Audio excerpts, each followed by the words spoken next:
we have a full moon reading for Aquarius. It is the February Snow full moon in Virgo. So it's the February 27th, 2021 thing. So I'm a week ahead of schedule. It's going to be this upcoming Saturday is when this full moon's going to happen. So, it's probably going to be really pretty, and it might snow in a couple places, but, it's pretty cool. Anyway, mostly what the Virgo full moon talks about is how to be more organized, what needs to be restructured, and problem solving. So let's get into the questions with where can you be more organized in your life or in general? So Ten of Swords. The Ten of Swords is rarely positive. From the bottom, nothing worse could happen. Betrayal, loss, crisis, painful ending, deep wounds. So depending on what you're going through, it could be temporary, it could be long term. Maybe somebody passed away. Maybe you were rejected, or you got a breakup. Like Capricorn was taking it pretty hard. But whatever the case is, I do hope it, kind of gives you perspective, but it also gives you peace of mind. So then you just become more, mentally endurant. Maybe you keep a journal. Maybe you're like, oh, I'm gonna write this down so I don't forget. But yeah, it's just, it's how you organize your thoughts, or how you organize your lifestyle and stuff like that. So, like, you don't become too obsessed with certain things, or you don't become too overwhelmed with things. I feel like it's either on one extreme or the other, so hopefully it's the latter, I'll be honest. But what needs to be reconstructed or restructured? We have the King of Pentacles. The King of Pentacles is, let's see, value tradition, security, successful stability, is family focused, rich, abundant, let's see, has a lot of resources, prosperity, abundance. So you might be getting a lot of resources during this time. You might be getting a lot of family related things done, or you might actually be working on business and actually getting a lot of feedback, a lot of people coming in to your business maybe, or you might be just, getting a lot of money, maybe making crafts. I know some people make crafts when they're upset. Some people create things when they're upset, and they just make a lot of money doing that. Out of their own grief, they create beautiful things. So you might want to try to do that. Maybe you are good at art, or you're good at like certain things with your hands, creating art, or pottery.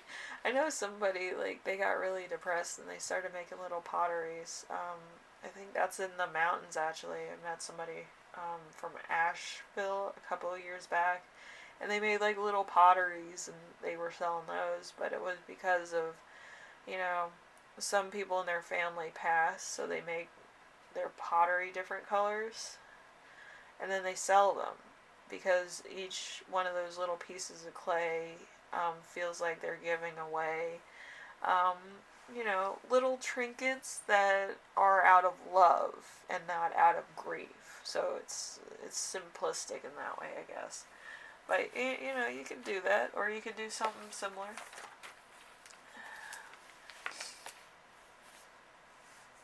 Alright, and then we have the final question, which is how to use your skills of problem solving to heal other people.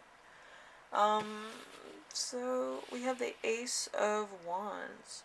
The Ace of Wands is start something new, an exciting time, a brilliant idea, a creation, establishment of a business, willpower, inspiration, a fire in your belly, a desire. So yeah, you might be going through a lot of things, but there's other people that, they just create things when they're upset. Um, I think at my worst, I hit rock bottom and I started climbing up the ladder by actually creating a lot of, like, potteries myself. I actually made plates, little ashtrays for a while, and I sold those. They were really pretty though. And I was doing landscapes. I was painting landscapes like Bob Ross. But yeah, mine were more like seascapes and mountains and a lot of snow. Like I had to like put little rabbits in there so then it would look like something. But um, yeah, it was a lot of fun actually to create something with my hands where I was thinking more about like what kind of swipe I should do across the page or what kind of handle I should make on a teacup. It was just a lot of fun. And these were side gigs that I did so that I wouldn't feel bad when I went home or, if I started thinking about like bad things. Like I would either write pottery or um, paint. So, it's anything to get it out of your mind so then you're always, putting something good into the world even if you're grieving or you're happy or, whatever's going on. But people deal with stuff in different ways. Not everybody's happy when they paint. Not everybody's, at their top peak of like perfection when they create pottery.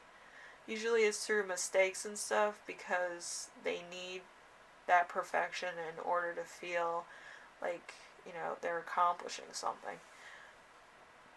And it gives new purpose into striving for something else. So, it's a creative outlook that always seems to improve you as a person because you can actually see it, you can actually feel it, and you can actually know how it looked when you started out. I don't think I actually kept anything that I created on the first go around. You usually keep like your 30th attempt at something because it looks the most acceptable, and then after that you're like, oh, I can do this a little bit better. So, so play around with it, have fun. There's no right or wrong answer to how you grieve or how you handle certain emotions in your life. So have fun with it, experience new things, stuff that you probably didn't think that you would ever do in your life. You might want to do that.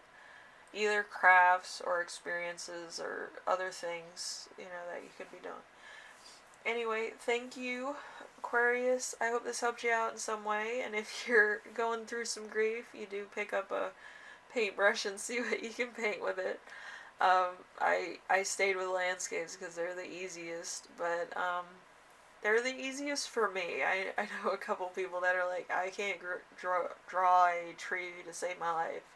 So they stick to animals or they stick to like abstract artwork. You might want to try that too. Alright? Anyway, I will see you in the next reading, alright? Bye now.